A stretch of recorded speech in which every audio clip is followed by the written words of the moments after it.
తూర్పుగోదావరి జిల్లా జగ్గంపేట నియోజకవర్గం గోకవరం గ్రామంలో వైసీపీ టీడీపీ మధ్య వ్యక్తిగత విమర్శలు చేసుకోవడం గ్రామంలో ఉన్న ప్రజలు చూస్తున్నారని, దీనికి కారణం టీడీపీ నాయకుడు గాజిగం సత్యబాబు జగ్గంపేట నియోజకవర్గ వైసీపీ ఇన్ఛార్జ్ ఎమ్మెల్యే అభ్యర్థి తోట నరసింహాన్ని ఆరోగ్యం కోసం మాట్లాడటం వల్ల మా వైసీపీ పార్టీ నాయకులు రివర్స్ కౌంటర్ ఇవ్వడం జరిగిందని అన్నారు. ఆ విమర్శ తట్టుకోలేకే గాజిగం సత్యబాబు మాపై వ్యక్తిగత విమర్శలు చేశారని అన్నారు. గోకవరం గ్రామంలో ఉన్న బందుల దొడ్డు విషయంలో నేను 3 లక్షల రూపాయలు తీసుకున్నానని గాజిగం సత్యబాబు మీడియా పరంగా తెలిపారు. అసలు నాకు 3 లక్షల రూపాయలు ఎవరిచ్చారు, వారి పేర్లు చెప్పాలి, లేని పక్షంలో నాపై అబద్ధ ప్రచారం చేసినందుకు సత్యబాబుపై కేసు పెడతానని మీడియా ముఖంగా తెలియజేశారు. అయ్యా, మరొక విషయం, గాజిగం సత్యబాబు, మీరు మా పంచాయతీ ఎలక్షన్కి నన్ను ప్రెసిడెంట్గా గెలిపించాలని 2 లక్షల రూపాయలు ఇచ్చారని అన్నారు కదా. మేకల రాంబాబు 50,000, దోసపాడు చక్రధర 50,000, ఊర్నికూరు యేసురత్నం 50,000, మీరు 50,000 ఇచ్చారు. ఈ ముగ్గురు ఇచ్చిన ఇది మీకే వదిలేస్తున్నానని అన్నారు. అలాగే మన వైసీపీ పార్టీ పంచాయతీ ప్రెసిడెంట్గా గెలిపించాలని టీడీపీ పార్టీలో పనిచేస్తున్న వార్డు మెంబర్గా పోటీ చేస్తున్న పోసిన ప్రసాద్కు 50,000 రూపాయలు ఇవ్వడం ప్రజలందరికీ తెలుసని, నువ్వు చెప్పిన తప్పుడు మాటల వల్ల దాసర్ రమేష్ నేను మాట్లాడుకోకపోవడం కారణం కూడా నువ్వేనని అన్నారు. మీకు ధైర్యం చాలక మా దళితుడైన గునుపే భరత్తో నన్ను తిట్టించారని ఆరోపించారు. వేసుకుని చెప్తే నేను దానికి ఏమీ ఆన్సర్ చెప్పలేను, ఇది నిజం. రెండోది, మీరు నిజంగా నా గెలుపుకు కృషి చేసినటువంటి వ్యక్తి అయితే తెలుగుదేశం పార్టీ తరఫు నుంచి పులపర్తి బుజ్జి గారి ప్యానెల్లో నిలబడినటువంటి వార్డు మెంబర్గా నిలబడినటువంటి పోసిన ప్రసాద్ గారికి కూడా మీరు 50,000 ఇచ్చారు. మరి వరసాల ప్రసాద్కి 50,000 ఇచ్చారు వైఎస్ఆర్టీపీ తరఫుని, పోసిన ప్రసాద్ గారికి 50,000 ఇచ్చారు టీడీపీ తరఫుని. మీరు ఏ పార్టీకి నెగ్గాలని చూసారండి సత్యబాబు గారు? దీనికి ఆన్సర్ చెప్పగలరా మీరు? మరి పార్టీ అంటే నీతి నియమం, నీ గెలుపు కోసం చాలా కృషి చేశాను, 10 లక్షల రూపాయలు నేను బెట్టింగ్ కాశాను అని చెప్పుకొచ్చారు కదా. 10 లక్షల రూపాయలు బెట్టింగ్ కాయడం, నా గెలుపు కోసం కృషి చేయడం, నా గెలుపు దగ్గరగా 13 మెంబర్లు నెగ్గిన తర్వాత మీరే కాదు, చాలా మంది సామాన్య కుటుంబాల వాళ్ళు కూడా నేను నెగ్గుతానని ఆశించారు. ఆశతో మీరు బెట్టింగ్ కాసి ఉంటారు, అది నాకు తెలియదు కదా. మరి ఈవేళ మీరు మాట్లాడి మాటలు చూస్తుంటే హాస్యాస్పదంగాను ఒక బూతుగా కూడా ఉంది. రెండోది, మీరు అలాగెళ్ళి కోట్లు సంపాదించేస్తున్నారు, రోడ్డు అంటే వెళ్ళి రోడ్డు అంటే వచ్చాయని చెప్పి అన్నారు. నేనంటే మరి పేదోడిని అడ్డగోలుగా కోట్లు సంపాదించేశాను. మీరు మాత్రం పుడతానే జమీందారులు కదా, వేలాది ఎకరాల జమీందారులు, దాసరి బద్రిరెడ్డిలాగా అంత జమీందారు కుటుంబంలో పుట్టారు కాబట్టి సత్యబాబు గారు మీరు కోట్లు మీ దగ్గర ఉన్నా మేము అనలేమన్నమాట. నేనంటే అడ్డగోలుగా సంపాదించేశాను, పేదోడిని ఉండి ఏ రకమైనటువంటి కార్యక్రమాలు లేకుండా అడ్డగోలుగా కోట్లు సంపాదించేశాను. మీరైతే పుడతానే జమీందారులు కాబట్టి కోట్లు మీ దగ్గర సంపాదించారు. మీరు కూడా నాకులాంటి సామాన్య కుటుంబంలో నుంచి వచ్చినోటి కదా సత్యబాబు గారు, మీకు ఎక్కడి నుంచి వచ్చాయండి ఈ కోట్లు? మీరు చెప్పాలండి మాకు ఆ మంత్రాలు మీరు మాకు చెప్పాలా. తర్వాత మీరు దాసర్ రమేష్ దగ్గరికి 13 మంది వార్డు మెంబర్లు నెగ్గించుకున్నాం, అతనికి ఇన్ఛార్జ్ ఇవ్వాలని వెళ్తే దాసర్ రమేష్ అనేటటువంటి ఒక వ్యక్తి ఆడికి ఇచ్చేదేంటి ఇన్ఛార్జ్ అని బూతులాడాడని నాతో చెప్పావు. ఆయాల నుంచి దాసర్ రమేష్కి నాకు విరోధం పెట్టావు. నేను దాసర్ రమేష్ ఇంటికి వెళ్ళటం మానేశాను.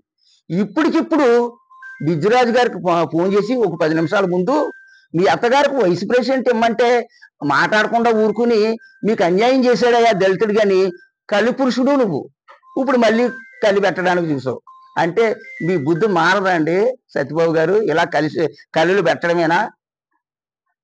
ఒకసారి చెప్పండి, కోట్లు ఎవరు సంపాదించారయ్యా?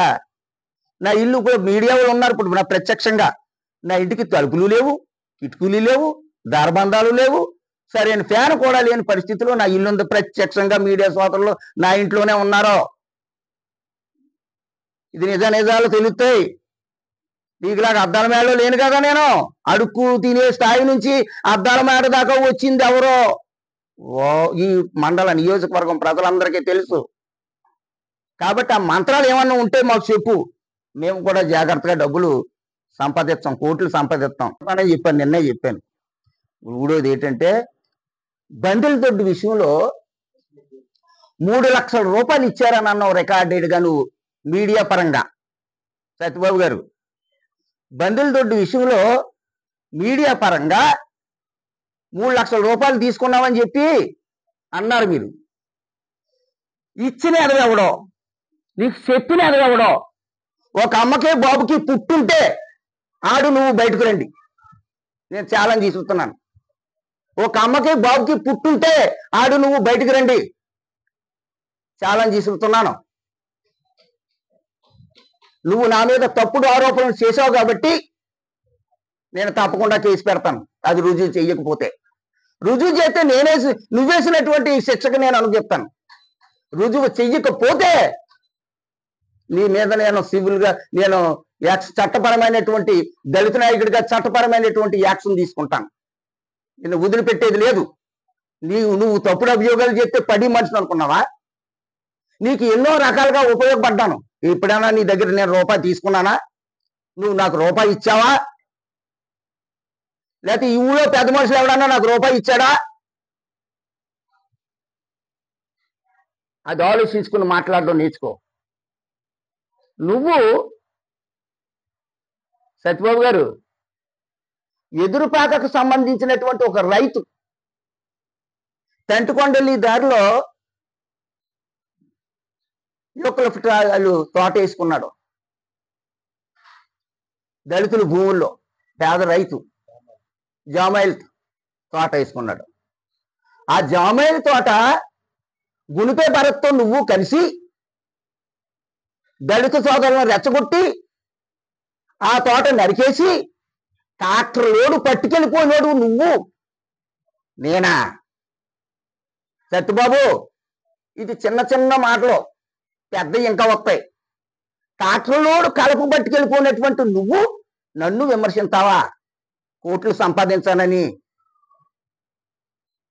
ఎంతవరకు కరెక్ట్ అయ్యా నువ్వు మాట్లాడి మాటలో? ఒక రైతు కష్టపడ్డ కష్టార్జితాన్ని పాలు చేసినటువంటి అది ఏడిపించినటువంటి విధానం నీ విధానం. నువ్వు నీతి గురించి చెప్తావా? నిజాయితీ గురించి చెప్తావా? ఎవరికి చెప్తావు నువ్వు నీతి నిజాయితీల గురించి? మాట్లాడే ముందు ఆలోచించు. నన్ను అంటాకేమీ లేదు, ఇంకా నువ్వు అనేసి ఇది అనేసావు. కానీ ఓకో పేరా రోజు ఇచ్చిన నీ చరిత్ర చెప్తే ప్రెస్ మీడియాలో తరగదు. రేపు నుంచి రికార్డెడ్గా అన్నీ వస్తాయి, వదిలిపెట్టేది లేదు. తో మాట్లాడించావు నువ్వు. గునిపే భరత్ అంటే నీదంతా కుతంత్రం రాజకీయం కదా. నేనైతే గునిపే భరత్ని కనీసం పల్లెత్తు మాట మాట్లాడలేదు. కానీ గునిపే భరత్ని పక్కన కూర్చోబెట్టి మాలోడితోనే తిట్టించాలనే సంస్కారం ఉన్నటువంటి పెద్ద మనిషి కావచ్చు నువ్వు. కాపులతో తిట్టించలేదు నేనే డైరెక్ట్ గా తిడుతున్నాను. కానీ మాలోడితో తిట్టించే బాగుంటుందని చెప్పి గునిపే భరత్ అనేటటువంటి పెద్ద మనిషిని పెట్టుకుని నన్ను తిట్టిస్తున్నావా? బాబు గునిపే భరత్ గారు, ఎస్సీ ఎస్టీ అట్రాసిటీ కేసులకి మూల పురుషుడు ఎవడన్నా అని అడిగితే గునిపే భరత్ అని లోకం అంతా చెప్తుంది. ఎస్సీ ఎస్టీ అట్రాసిటీ కేసులు పెట్టించే పెద్ద మనిషి ఎవడన్నా ఈ నియోజకవర్గంలో ఉన్నారని అడిగితే గునిపే భరత్ అని చెప్తారయ్యా. వర్షాల ప్రసాద్ అని చెప్పరు. నీ పక్కన ఇందాక మీడియాలో కూర్చున్నాడు నిన్నకోటి పెద్దలు, బావా నువ్వు ఉండబట్టే మా అగ్ర కులాల మీద ఈ ఎస్సీ ఎస్టీ అట్రాసిటీ కేసులు లేకుండా పోతున్నాయి, లేకపోతే మా మీద చాలా మంది పెట్టేద్దురని 100 సార్లు నన్ను సభలో ప్రశంసించాడు పెద్దలు గారు. అది నిజమా కాదా? నువ్వు అన్నావా లేదా దుర్గమ్మ గుళ్ళో? ఇది నా పొగడ్త. కానీ కన్నబాబు గారి గురించి మాట్లాడావు గునిపే భరత్తో. కన్నబాబు గారు నాకు చాలా ఆర్థికంగా సహాయం చేశాడు, దానికి నేనే నిదర్శనం అన్నావు. కన్నబాబు, నువ్వు నాకు ఎప్పుడెప్పుడేమి ఇచ్చావో? నువ్వు దైవజనుడు కదా. నీ బైబిల్ మీద ప్రమాణకం చేసి వర్షాల ప్రసాద్ అనే వ్యక్తికి నేను ఇంత డబ్బు ఇచ్చానని చెప్పగలవా? లేదా దీన్ని ఖండిస్తావా? నువ్వు ఇచ్చినట్టయితే నీ బైబిల్ గ్రంథం మీద ప్రమాణకం చేసి గునిపే భరత్ అన్నట్టు నేను వర్షాల ప్రసాద్కి చాలా డబ్బు ఇచ్చాను అని బైబిల్ మీద ప్రమాణకం చేసి నువ్వు చెప్పు. లేదనుకో తప్పు, నేను అతనికి ఏమీ ఇవ్వలేదని ఖండించు. అప్పుడు నువ్వు కూడా వెనకాల ఉన్నావు కాబట్టి ప్రెస్ మీట్లో. అయితే మళ్ళీ ఏమన్నా ప్రెస్ మీట్ పెట్టుకున్నా, ఏమన్నా పెట్టుకున్నా జాన్ దేవాన్ని వదిలేస్తాను, అది ప్రజలకు తెలుసు. ఈ వేళతో నేను మళ్ళీ రేపటి నుంచి ప్రెస్ మీట్లు పెట్టను, ఎవరిని విమర్శించను. ఎందుకంటే ఆ విమర్శించి తత్వం విమర్శించి పని నాకు కాదు. ఇలా దవడ మీద కొట్టి చేయబట్టుకుంటే మాట్లాడి మనిషి మనస్తత్వం నాది. కక్ష సాధింపు చర్య నుండి మనిషిని కాదు. ఏదన్నా ఉంటే ముఖం మీద మాట్లాడి ఉండి తప్పితే దొంగ రాజకీయాలు చేసే వ్యక్తిని కాదు నేను. కాబట్టి మీరు ఏం పెట్టుకున్నా నేను వదిలేస్తున్నాను. ఎందుకు వదిలేస్తున్నానంటే ప్రజలందరూ నన్ను అడిగారు, నువ్వెందుకయ్యా ప్రెస్ మీట్లు పెట్టడం, ఈ ఎవరేంటో అందరికీ తెలుసు, అనవసరం పెట్టొద్దన్నారు. కానీ ఈవేళ పెట్టవలసిన పరిస్థితి 2 పాయింట్ల కోసం పెట్టాను. ఎందుకంటే నీతిమంతుడి మీద నిందలైతే ఒప్పుకోను నేను. 3 లక్షల రూపాయలు ఇచ్చేదన్న దాని మీదకనే సొసైటీ దాంట్లో పాత్ర ఉండి సెటిల్మెంట్ చేశాడని గుంపే పెడతాను అన్నదానికి, కన్నబాబు నాకు డబ్బులు ఇచ్చాడు అన్నదానికి మరి నేను మౌనంగా ఊరుకుంటే అది నిజం అనుకుంటారు కదా జనం. కాబట్టి అవన్నీ చెప్పవలసిన మాటలన్నీ చెప్పాను, అడగవలసిన మాటలన్నీ అడిగాను. ఈవేళ దాసరి రమేష్కి నాకు గొడవ పెట్టింది గాజించి చచ్చిపోవే. నిన్ను అమనా బూతులు తిడుతుంటే వాళ్ళదే బూతు చేస్తబెట్టరా అన్న పెద్ద మనిషి నువ్వు. కాబట్టి నేను దాసరి రమేష్ గారితో కూడా మాట్లాడడం మానేశాను. ఆ వేళ నుంచి మనసులో కదులుతుంది, మిదులుతుంది ఆ బాధ. కాబట్టి వ్యక్తుల మధ్య వ్యక్తిత్వాల మధ్య దూరాలు పెట్టి కలహాలు పెట్టి కుళ్ళి రాజకీయం చేసి కుతంత్రాలు చేసి బతుకులు ఇద్దరయ్యే గునిపే భరత్తో గాజింగ సత్యబాబు అని మీ ఇద్దరేనయ్యా. ఈ ఊళ్ళో ఇంకెవరో లేరు. కాబట్టి ఇంకోటి చెప్తున్నాను, ఇప్పుడు అన్నావు కదా 3 లక్షలు తెచ్చే నేను తీసుకుంటాను, పేదోడిని తింటాకు అర్హుణ్ణి, ఆడెవడో ఇస్తానన్నాడు ఇచ్చాడన్నావు కదా, ఇప్పుడు తెచ్చే తీసుకుంటాను.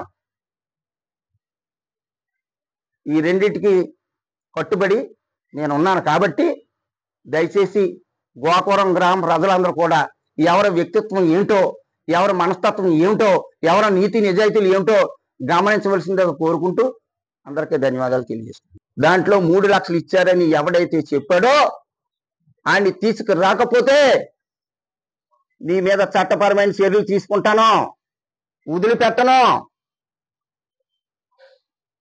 నువ్వు చేసిన అగాత్యాలు అన్యాయాలు రోజుకొక ప్రెస్ మీట్ పెడతాను. నాకు నీకు పోలిక, నా నీతికి నీ నీతికి పోలిక. కూడున్నా లేకపోయినా కులం తక్కువనైనా నీతిగా బతికాను. 3 ఎమ్మెల్యేల దగ్గర పనిచేశాను, 3 ఎమ్మెల్యేలకి ఎలక్షన్ చేశాను. జ్యోతుల చంటబాబు గారు, జ్యోతుల నెహ్రూ గారు, బదిరెడ్డి అప్పందర్ గారు, ఇలాంటి ఎమ్మెల్యేల దగ్గర పనిచేశాను. ఎప్పుడైనా వాళ్ళతో చెప్పించు, ఎలక్షన్ లో వర్షాల ప్రసాద్ ఇన్ని రూపాయలు తీసుకున్నాడనో రూపాయి తీసుకున్నాడో చెప్పించు నీకు దమ్ము ధైర్యం ఉంటే. నిజాయితీగా ఎలక్షన్ చేసినటువంటి నీతిమంతుడైనటువంటి వర్షాల ప్రసాద్ ఇక్కడ, నీకు దమ్ము ధైర్యం ఉంటే చెప్పించు.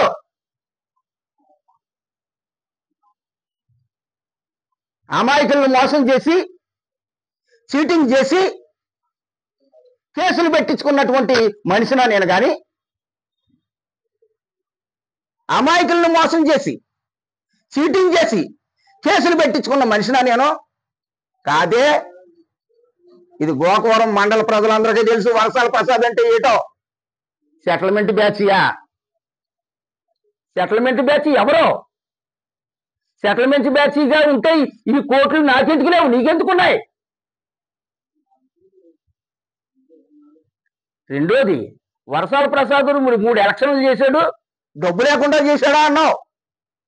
నన్ను నా వార్డు 1వ వార్డు ప్రజలు ₹1 ఆశించకుండా నా భార్యని ఎంపీటీసీని చేసి నీకు ఇచ్చారు. ₹1 ఆశించకుండా.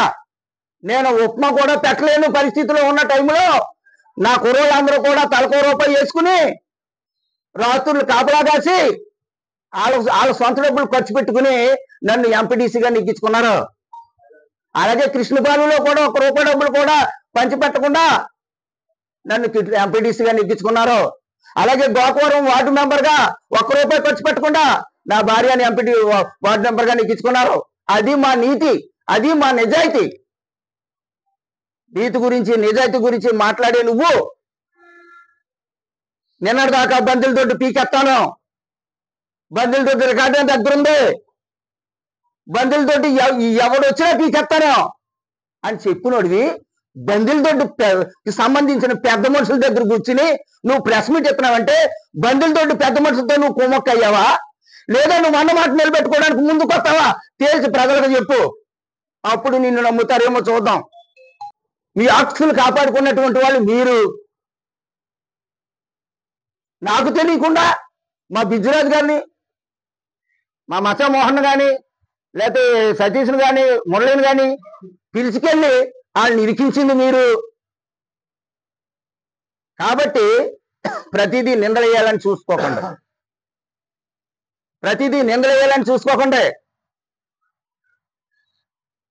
గాజింగ సత్యబాబు గారు గుళ్ళ 7 కొండలు పోయాడా మా గురించి, శంకర్ ఎర్రబాబు గురించి, వరసాల ప్రసాద్ గురించి ఒక్కొక్కరు పార్టీలోంచి బయటకు పోతున్నారట. గుళ్ళ 7 కొండలు పోయాడట, లేకపోతే ఇంకొకరు పోయారట. సత్యబాబు గారు మీరు వచ్చాక టీడీపీ పార్టీలో ఎవరున్నారండి? మంగరాతరాము కనపడుతున్నాడండి. నిన్న ప్రెస్ మీట్ పెట్టారు మీ ఇంటికాడ, మీ పార్టీ వాళ్ళు ఎంతమంది ఉన్నారండి? నేను ప్రెస్ మీట్ పెట్టానండి, మా పార్టీ వాళ్ళు ఎంతమంది ఉన్నారండి? మీకు తెలుస్తూ లేదండి. ఈవేళ దళితుడుగా నేను ఇక్కడ ఇట్టాను, నా దళితులు ఎంతమంది ఉన్నారండి? నీ పక్కన దళితులు ఎంతమంది ఉన్నారండి? నీ గురించి తెలుగుదేశం పార్టీలో సీనుకులు వచ్చాయని అలో లక్షణాన్ని నువ్వు పెద్ద మనిషి వీడియో పెట్టి ఏడిచాడు. నా ఇంటికాడ జరగవలసింది ఎక్కడికో పోతుంది. పూర్వం నుంచి ఉన్నటువంటి ఈ టీడీపీ సీనియర్ నాయకులు అందరూ కలిసి ఏమైపోయారు? ఏటి వ్యవస్థ నా దగ్గర ఉండి టెంట్ ఇంకో దగ్గర పోయింది. అటు ఇటు కొండవాళ్ళు మార్చుకునే వాళ్ళకి వచ్చే విలువ మాకు ఇవ్వట్లేదని ఓ పెద్ద మనిషి వీడియో బట్టి బాగా బాధపడ్డాడు. ఈవేళ మీ వలన తెలుగుదేశం పార్టీలో 3 ముక్కలైపోయి 3 గ్రూపులు అయిపోయి ఉన్నాయి. జ్యోతుల్ నెహ్రూ గారు మీరు పెద్దవారు, మీరంటే మాకు ఎప్పుడు గౌరవమే. కానీ మీతో పాటు ఫస్ట్ నుంచి ఉన్నారే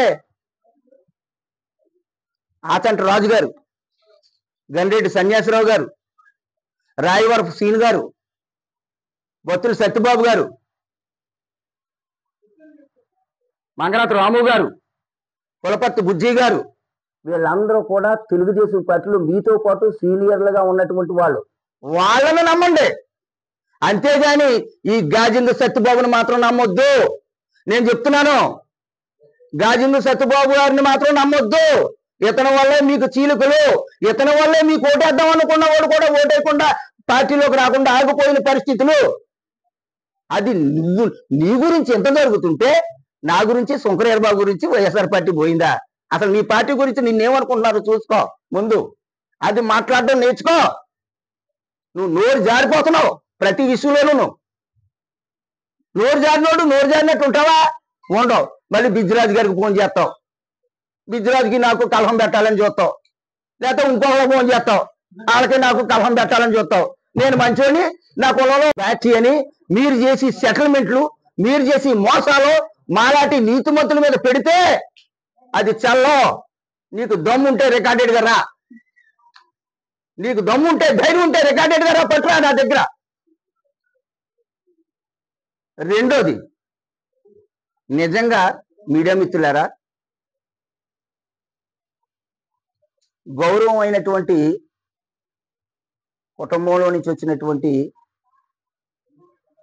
వ్యక్తి నా భార్య, ఒక టీచరు కూతురు.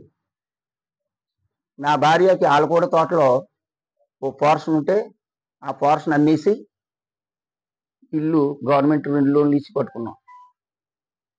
తర్వాత మా అత్తగారికి 27,000 రూపాయలు పెన్షను. 30 సంవత్సరాలు మాకు ఏ లోటు 27,000 అంటే మాట్లాడండి, మాకు పరిచయం ఉంటుంది. 27,000 రూపాయలతో హ్యాపీగా బతికాం. నా కొడుకు సరదా ఇంజనీర్ కాలేజీలో లెక్చరర్ చేసేవాడు. నా చిన్న కొడుకు బ్రూమోర్ కంపెనీలో సూపరింటెండెంట్ చేసేవాడు. మేము ఇక్కడ కిల్లి కొట్టి పెట్టుకుని బతికేవాళ్ళం. ఆ పక్కనే వెల్డింగ్ షాప్ పెట్టుకుని బతికేవాళ్ళం. ఆ తర్వాత బ్రాందీ షాపులు వచ్చాయి. ఆ విధంగా మా జీవన విధానం అద్భుతంగా, గౌరవంగా, నీతిగా, నిజాయితీగా సాగింది. ఇప్పుడు ఎలక్షన్లో ఓడిపోయిన తర్వాత ఆ ఉన్న అరాకరం భూమి కూడా మీ దైవాలే అమ్ముడైపోయింది. మీరు మమ్మల్ని ముందుకు దోచి మమ్మల్ని అన్యాయం చేశారు. అది అయిపోయిన తర్వాత మహానుభావులు అనపర్తి రెడ్లు, వాళ్ళకి మాకు ఉన్నటువంటి స్నేహ సంబంధాల వల్ల మేము షాపులు కట్టుకుంటాం, తర్వాత మా బాకీ తీర్తురు కానీ అని చెప్తే సరే కట్టుకోండి అని చెప్పి ఒక రకమైనటువంటి 5 సంవత్సరాలకో 6 సంవత్సరాలకో ఒక అగ్రిమెంట్ రాసుకుని ఆ బాకీ తీరే వరకు మేము అలాగా పొట్ట చేతితో పట్టుకుని, నా భార్యకి జగన్మోహన్ రెడ్డి గారి దయవల్ల state AP Christian minority finance corporation direct ఇచ్చారు కాబట్టి ఆవిడికి గౌరవ వేతనం వస్తుంది కాబట్టి మాకు ఏ రకమైనటువంటి ఇబ్బంది లేకుండా జీవనం గడుపుకుంటున్నాం, ఎవరిని చేయి చాచకుండా. నా బిడ్డలు చదువుకున్నోళ్ళు, రేపు డిఎస్సి రాస్తే ఎగ్జామ్లో పాస్ అవుతారు, టీచర్ పోస్ట్ కొడతారు. నా చిన్న కొడుకు, నేను పుణ్యాత్ముడు కాబట్టే ఈవేళ అతి ప్రమాదం నుంచి నా కొడుకు బయటపడ్డాడు. మళ్ళీ దేవుడు నాకు వారసుని ఇచ్చాడు నా పెద్ద కొడుకు. ఇది నిజం. నేను పాపాత్ముడిని అయితే రకరకాలుగా అయిపోను. ఇంత నీతిగా నిజాయితీగా బతికేటటువంటి మమ్మల్ని మీరు నిందలేస్తే ప్రజలు ఒప్పుకోరు, ప్రజానేకం ఒప్పుకోదు. ఎందుకంటే 3500 మంది నాకు మద్దతుగా నిలిచారు. నేను నిలబడితే ఎవరి మీద నిలబడ్డాను? ఒక అగ్రకులమైనటువంటి వ్యక్తి మీద నిలబడ్డాను, ఒక దళితుడైనటువంటి నేను. నా దళిత ఓట్లు ఎన్ని ఉంటాయి? ఎన్నో ఉండవు. కానీ అగ్రకులాలు, బీసీలు కూడా ఓటు వేయబట్టే అన్ని వేలు వచ్చాయి. అగ్రకులాల వారు అందరూ కూడా నన్ను ప్రేమించారు, నాకు ఓట్లు వేశారు. కాకపోతే మీలాంటి వాళ్ళు ఎన్నుపోటు పడవడం వల్ల పులపర్తి బుజ్జి గారికి 4000 వచ్చాయి, నాకు 3500 వచ్చాయి, జనసేన పార్టీ వాళ్ళకి 5000 అన్నాడట. వాళ్ళ ఇంట్లో తగ్గు వస్తే ఓ 2 నెలల క్రితం నా ఇంటికి వచ్చి, అన్నయ్య నువ్వు చేయకపోతే ఎలాగా, పెద్దోడివి మరి మాకు తప్పుతేదేంటి అన్న. పెద్ద మనిషి నువ్వే కదయ్యా, అప్పుడు యాంటీ ఎలాగుంటున్నావు నువ్వు? యాంటీ అన్నావు కదా, యాంటీ ఎలాగుంటున్నావు నువ్వు? ఆలోచించి మాట్లాడడం నేర్చుకో. నిజ నిజాలకు రండి. ఇప్పటికైనా సరే లాస్ట్ అండ్ ఫైనల్ గా మాట్లాడుతున్నాను. నన్ను ఏం విమర్శించాలో విమర్శించేశారు, అయిపోయింది. కానీ మిమ్మల్ని విమర్శించడానికి ఇంకా గ్రంథం రెడీగా ఉంది. బోర్డు గ్రంథం ఉంది, బోర్డు గ్రంథం ఉంది విమర్శించడానికి. ఇప్పుడుతో అయిపోలేదు. కానీ ఈ 3 లక్షల రూపాయలు ఇచ్చారన్న తగ్గు తేలకపోతే రికార్డెడ్ గా నువ్వు ఇచ్చిన సత్యబాబు గారు మీరు ఇచ్చిన వాయిస్ ఉంది, వాయిస్ ను పట్టుకుని నేను డిఎస్పీ దగ్గరికి వెళ్ళి అది రుజువు చేస్తాడా, కేసు కడతాడా? ఒక దళితుడి మీద ఇంత అభాండం వేశాడు కాబట్టి, దళితుడు అంటే ఎదగడానికి ఇతనికి ఇష్టం లేదు కాబట్టి, లేనిపోని నిందలు ఎత్తనాడు కాబట్టి ఖచ్చితంగా కేసు కడతారా, కట్టడానికి కూర్చుంటాను. లేదా ఎవరిచ్చారో తీసుకురా, 3 లక్షల రూపాయలు ఎవరిచ్చారో తీసుకురా. నాకు ఈ పెద్దలు ఇంకా రుణపడి ఉన్నారు.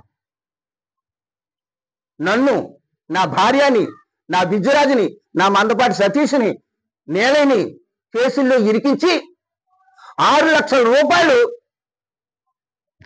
నన్ను ఇబ్బంది పెట్టి 6 లక్షల రూపాయలు నా చేత పెట్టుబడి పెట్టించి నా భార్య వస్తువులు, డోక్రా లోను ఇవన్నీ కూడా పోగేసి ఆ కేసుల నిమిత్తం తిరిగేటటువంటి పరిస్థితి తీసుకొచ్చారు ఈ పెద్దలు.